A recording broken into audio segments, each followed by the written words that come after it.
मी सुनेत्रा अजित पवार गांभीर्यपूर्वक प्रतिज्ञा करते की कायद्याद्वारे स्थापित झाले आहे अशा भारताच्या संविधानाबद्दल मी खरी श्रद्धा व निष्ठा बाळगीन। मी भारताची सार्वभौमता व एकात्मता उन्नत राखीन।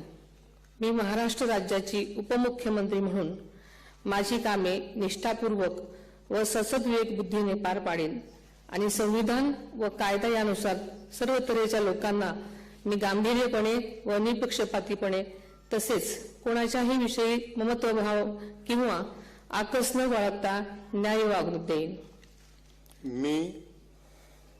मी सुनेत्रा अजित पवार गांभीर्यपूर्वक प्रतिज्ञा करते की महाराष्ट्र राज्याची उपमुख्यमंत्री म्हणून माझ्या विचारार्थ आणली जाईल किंवा मला ज्ञात होईल अशी कोणतीही बाब अशी उपमुख्यमंत्री म्हणून माझी कामे यथायोग्य पार पाडण्यासाठी आवश्यक असेल ते खेरीज करून एरवी मी कोणत्याही व्यक्तीला किंवा व्यक्तींना प्रत्यक्षपणे वा अप्रत्यक्षपणे कळवणार नाही किंवा त्यांच्याकडे उघड करणार नाही।